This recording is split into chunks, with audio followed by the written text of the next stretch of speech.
Smokies, burgers, fish, kabobs, and occasionally that funny uncle who's always invited. Hopefully it won't be too grilling to light a fire under this discussion about one of our favorite ways to roast wieners. Today on Talkily.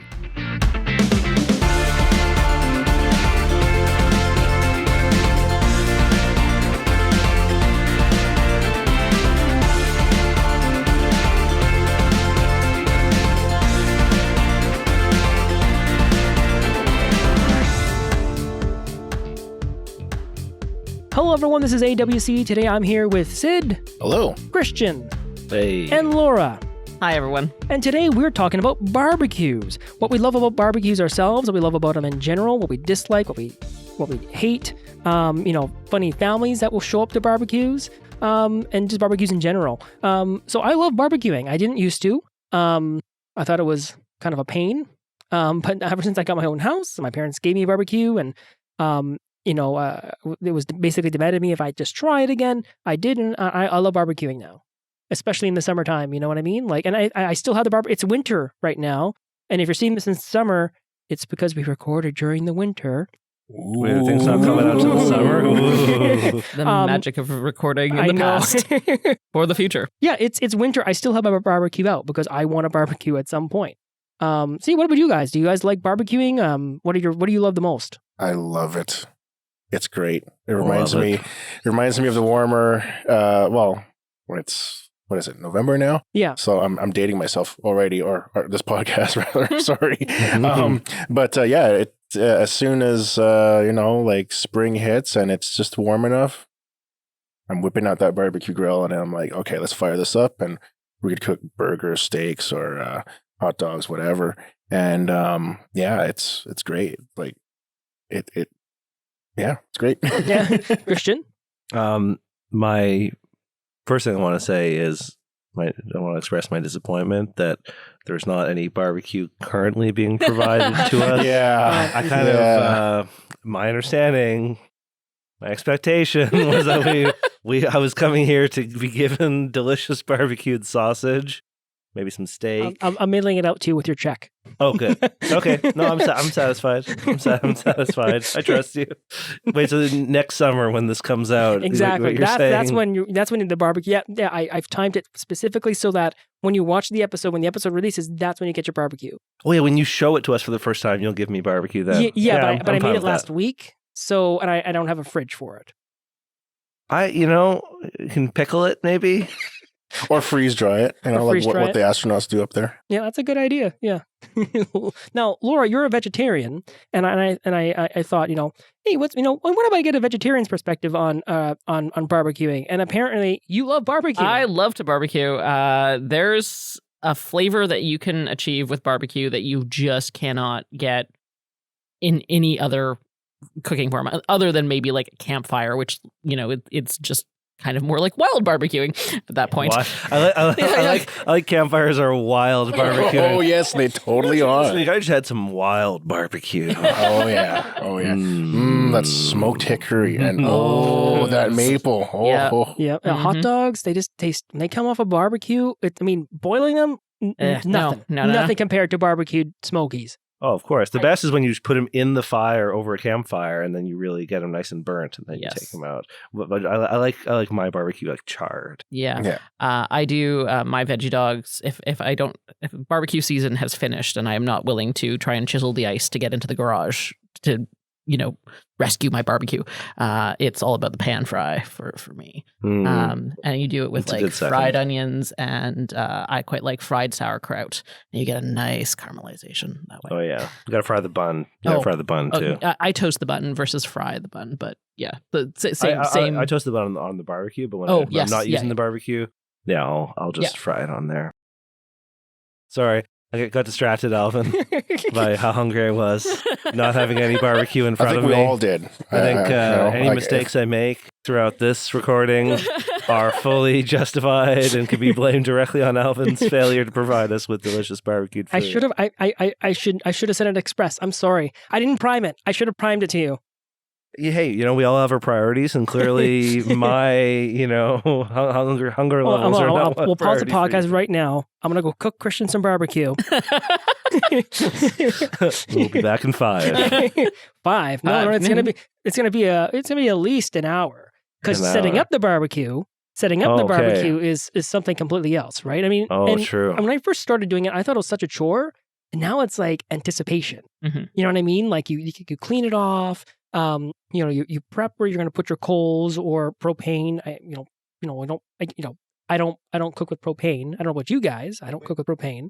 Wait, do you have one of those ones where you just like you pour the charcoal into Yep. there? Oh yeah, because I've only Oh. ever used the ones with propane, right? You turn the gasket, you turn the heat on, and you Yeah. just go. You just let it go. There's no sort of placement of the stuff. Also, does everyone? Is it normal to clean it before? I always clean it after. Like after you cook, I'd use the scrubbing brush. I do both. You but do I both. do, I guess that I makes do both. sense. Yeah. Yeah. Because there's usually some stuff that I miss the first time. No, I'm just lazy, so I'm like, oh. At the end, I'll clean it all off. Well, some people don't even clean it at all. Because for some people, like they don't clean it, and it's not out of laziness, but it's because they specifically, I guess, want a certain taste. Is what I've been told. Like how you get like cast iron gets flavor over time. I guess. don't know. That sounds sketchy to me. Like I know. I clean it. I clean mine. yeah. Well, if it's cast iron, you want to treat it similarly as if you have, cast iron those pans. Mhm. Yeah. And you want to like make sure they're well oiled and seasoned, whatever Yeah. the proper term for it is. So. But like the cast iron does take on flavor over time, like at least the pan does. I wonder if I guess that's the same idea with the barbecue cast iron grill or whatever. Yeah. But I don't know. Yeah, I don't know. I I'm mean, more given suspicious of that. Yeah, given that it's outside and like you don't know what's living in your garage. Sorry, you don't know what's living in your garage? So you're saying something's living in your garage? I don't have a garage, so I'm not familiar with this. Mice, squirrels. There was one year where we had found squirrels had nested in the barbecue over the winter. Nice. Yeah, fortunately we discovered that before turning it on. Yeah. Too bad. You could have had free grilled squirrel. That tasted like bacon, apparently. Yeah. Yeah. No. Allegedly. No. There was one incredibly fat squirrel in my backyard. I think he would be a delicious meal. Yeah. The problem is like I think you just get the smell of burnt hair. Well, you skin it first. But like you'd have to discover it. Like if you just turn it on, there's no like pre-squirrel prep happening here. True. Okay. Yeah. Yes. This is fair. I do still dream of eating that squirrel in my backyard, though. He's the size of a small dog. Sorry. Moving on from barbecuing squirrels, what about the heats? What heat source would you guys choose to cook that squirrel? Thank you. Thank you for enabling me and letting me dictate. Don't be squirrely about your answer. Oh. If I have to choose, and there's actually 3, actually. And what are the options here? The right, charcoal thing. So we know that there's charcoal, right? Yeah. There's actually no 4. There's 4 options. I got 6. You have 6? I got 6. I got propane, Yeah. charcoal, Yeah. natural gas, Yeah. Oh yeah. wood pellets, plain old wood, and then electricity. Oh yeah. Oh yeah. I guess that's true. Yeah. I feel like the electricity one shouldn't count as barbecue. Electrical grills, like that's glorified oven stuff. You're not going to get the barbecue flavor. So what's the point of even calling it? Unless you soak some wood chips and have it like because you can do this in your oven too. Like if you really want that smoky flavor when it's not barbecue season, you can do it in your oven. I mean. Sounds like a lot of work. I would definitely do some research before doing this because I suspect it is a huge fire hazard. And yeah, basically. Well, technically, meat is also a fire hazard. Yeah. Anyway. I mean, like you're gonna want to be a little bit more vigilant. Obviously. Yeah. If you're gonna do that, and probably have a fire extinguisher, on hand close by. Just because it's now in your house. Like if your barbecue kind of gets out of hand, you have multiple options for, isolating it and turning off of its heat and energy source. Mm-hmm. And not just only that too, but the potential of increased risk of carbon monoxide, right? Absolutely. So I mean, ventilation is very important, very, very important in order to make sure that none of that will stay in your house, and then next thing you know, you have firefighters Yes. coming in, trying to make sure that you're on the respirator and you're okay. So Yes. you don't want that to happen. Yeah. So I take that back. Do not do the wood chip thing in your oven. No, you heard it from Laura. you can First, you just lay some wood chips down, light them on fire. At that point, you just hope that you have a fireplace in your house that has a lovely chimney. That No fireplace in my house. Only tiny. There's one tiny window on the main floor that opens. The rest are all those like West End style, like big windows that do not open. I'm sorry. Sorry, Laura, you just blew our lines right now. Yeah. Fireplace. fireplace grilling. Yeah. All right, what about barbecue sauces? Oh. Barbecue sauces. I love barbecue sauce. There's Now, so many to choose from. do you guys marinate? Do you guys just put it on the barbecue as it's grilling? A little bit of both. It depends. actually. No, it depends it depends on which one you're using. There's some that you're supposed to use as a marinade, and there's some that you put on with the brush while you're grilling it, so that it sort of seals in. The thicker ones that you want to keep on there, you put on. I'm suspicious of the people who do that with steaks. I feel like that's a little bit of a bastardization, like putting barbecue on sauce on steaks. But like on ribs, it's essential. Yeah. Right? We can all agree. Yeah. As a vegetarian, I'm all about the marinade. You want to get as much flavor happening before you ever get it on the grill. And then, you can always sort of add a little bit more to create a glaze if that's sort of what you're going for. While the item is on the heat, when I do cook chicken, not for myself, I really like a yogurt-based marinade. I find it keeps the meat really moist, or that's what I've been told.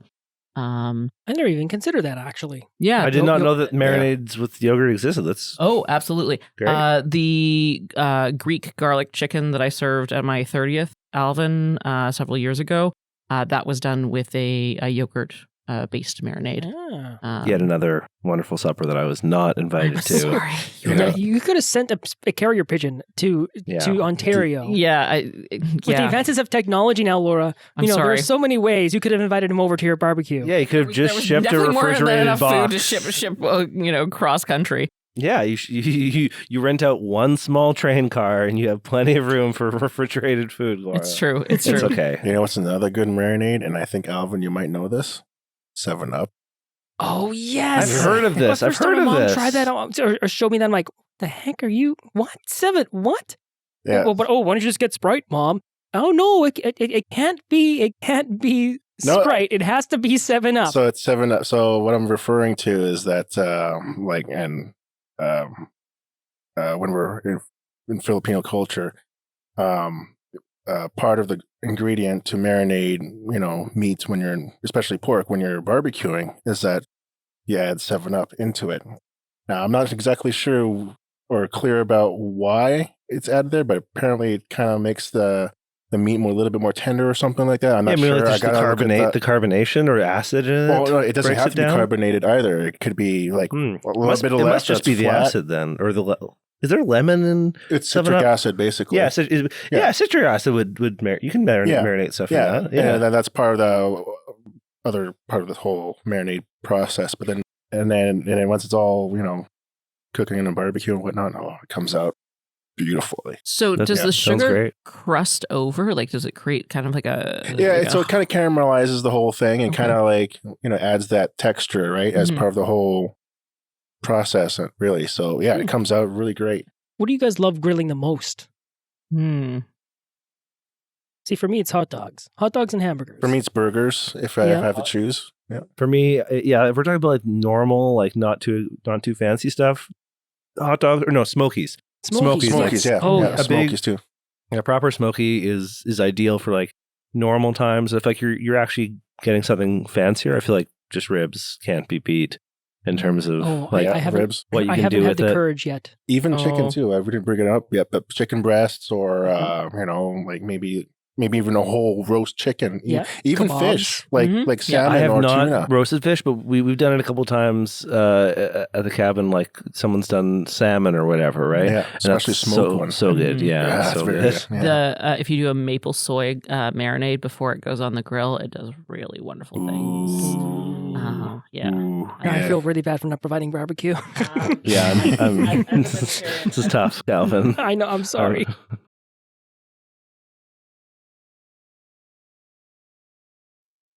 I really love grilling corn sprinkling it once it gets on with like cottage cheese or any of like those like fresh or crumbly cheeses. Isn't that a thing? Like, what's the term for that? Because like you see that Mexican street corn. Okay, South American street corn. Yeah, street corn. Like that's I hadn't had that ever, but then there was actually a barbecue festival over in London when I was living there, and like there was a whole stand that was just doing this amazing street corn with that sort of cottage cheese stuff. And then they had all these different shakers you could put like different things on the corn. And it was amazing. Like it was basically as good as the insanely good, like award-winning barbecue they were selling there. Like it was like holding its own with that, which was pretty impressive. We're now going to have a roasted corn party this summer. I've decided. That's just a wonderful name for a party. Roasted corn party. And I also really enjoy grilling eggplant and like sprinkling it with like lemon and sumac. Ooh. Just magical things happen to eggplant when you put it on the grill. Well, I guess if you twist our arms, we could let you barbecue eggplant for us and let us eat it. Just as a favor. I actually really enjoy eggplant myself in some dishes. Well, let's talk about barbecue parties. I mean, do you guys ever? Because me and Jamie, we've barbecued just the barbecue for ourselves, but using barbecues in general are a great way of having people over. It's great for gatherings. What are your favorite barbecue stories? Like, have you ever had like a really outrageous barbecue? Just a raging barbecue, where people are wasted and then also for some reason operating. Seems like a bad idea to me. I've never done that. It's not like they're working with explosive gases. Yeah, it's not like there's any propane potential for danger there. Yeah, I haven't. I've never been. I don't think of any. I can't think of any times that I've like gone to a party, people were drinking and then also barbecuing. It's always been like family gatherings. You just like get together and like my uncle will barbecue or something like that, or the first time much more tame. The first time I officially tried barbecue. It was me and my wife. Well, now my wife Jamie, but she was just my girlfriend at the time. We went out to the cottage and there was a barbecue, and I was like, "Oh yeah, okay, I'll cook something on the barbecue." And it was a propane barbecue, and this is the very first time I ever actually barbecued on my own. And I really didn't know what I was doing. I didn't have data, so I couldn't Google how to do it, because that's what I do. I just Google, how do you do this? And turning on that barbecue and then lighting it up, I gotta tell you, the arm hairs are now just growing back. Wait. So you didn't grow up barbecue? Like you didn't grow up with your family? My parents barbecued. They took care of the barbecuing. Right? Oh, but you never and I ate the delicious barbecue. Oh, okay. So yeah, because I think for me, I was like 14 or 15, and they were like, "Oh, here, you turn it on. You do the barbecue for us," or something like that. No, I would flip them sometimes, but that was it. I never started in the barbecue. And my parents grew up. We grew up with charcoal. Right, that's how we barbecued. Charcoal barbecue. Yeah, I grew up with like we had a propane barbecue, and my dad was like, "Here's how you do it. Go start the barbecue, get it warm, and then whatever." So. Okay, I was like, how did? I guess is the charcoal one more difficult to do? I don't know. Do you just pour propane on the charcoal, or like don't you have what is this? What is this? You pour some kind of fluid on the charcoal, right? You would pour fluid on it sometimes, right? To try to get it started. Yeah. Like I can't remember the name of it, but there's like a cylinder, and I put my accelerant in there, and I put some kindling in order to heat the coals. Okay. Or to heat the charcoal. Sometimes I mix coals and charcoal. And you keep it in there, so it creates like this funnel where it heats up, and then once I'm ready for it, I dump it out.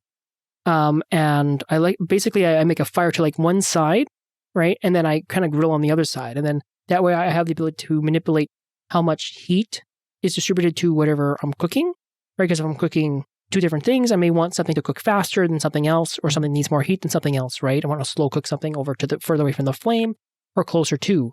So that's the extent of it there. But I guess for propane, it's probably a little bit easier in the sense that you just turn it on, but then you've got to fill that propane tank occasionally, right? So I guess that's that makes sense that you didn't do it then. I think maybe because for me it's like you turn the knob, You turn the other knob. You press one starter button. Oh, Yeah, you had a starter button. Oh, we had a Brave with like the really long matches. Okay, and you would have to like sort of stand back and flick it and hope that you didn't. See that I recently had to do that because my roommate got one this summer or something like that. It's a really old one. I think it was given away on giveaway day or something. And the starter does not work in it. And so I used it and had to turn the gas on, throw one match, two matches, and then really get in there. And then the whole thing just erupted in flame. Yeah.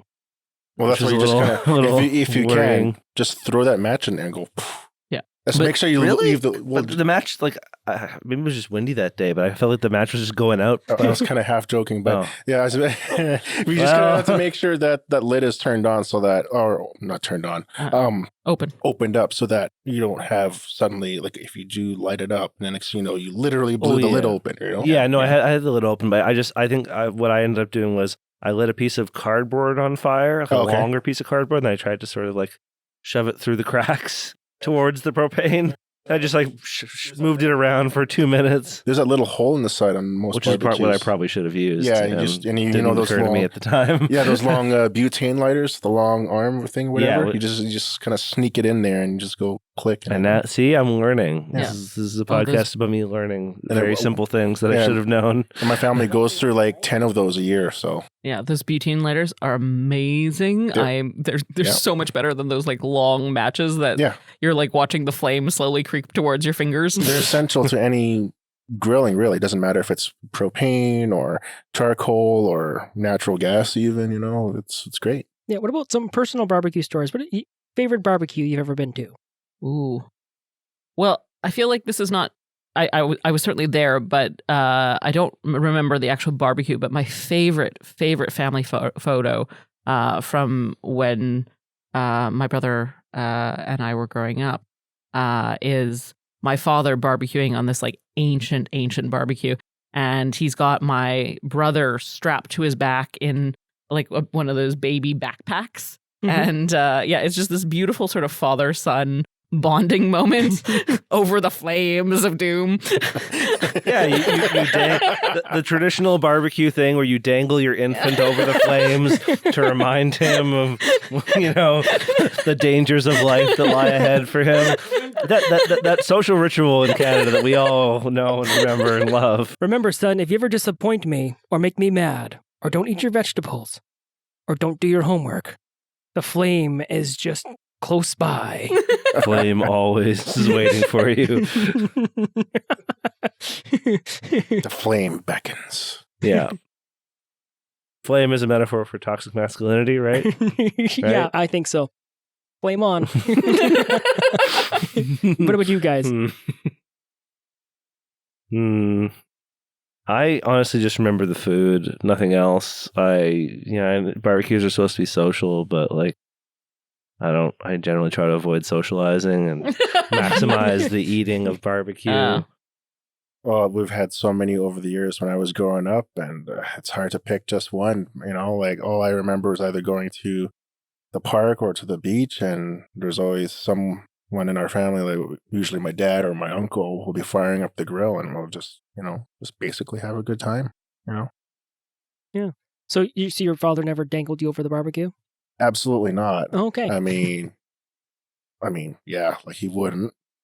I mean, he probably did when I annoyed him. Or he wanted to. Yeah, when I was a kid. But everyone needs to just be dangled over a fire every now and then. To it seems like a rite of passage. Yeah. Yes. Were you dangled, Gora, or is that there's no evidence of it. And if I was, I've blocked it out. Well, maybe your father's just good at covering his tracks. Possibly. The only evidence that remains. Or starts getting flashes of like her tiny feet over a fire. Like, no, I don't remember anything. I don't know what you're talking about. Can we move on, guys? Can we talk about something else? Thanks again for joining us today on Talkily for another cool discuss. Joining me today for Fire Up the Grill was Sid, Laura, and Christian. Intro-outro music is Illuminate by Ethan Rank, found on ArtList. All additional music also acquired through ArtList. All images and videos in our show acquired through Pixabay. Podcasting services acquired through Spreaker. please hit that like and subscribe button if you haven't already. If you enjoyed the show, please visit cooldiscuss.com, check out our merch store, or consider a donation so we can continue producing awesome content. Please keep in mind we are just normal everyday people talking about things we think we know something about. We are not experts on any of this. Always take everything you hear, read, or see with a grain of salt, never get all your information from only one place, and always be willing to question. This is AWC thanking you once again for joining us.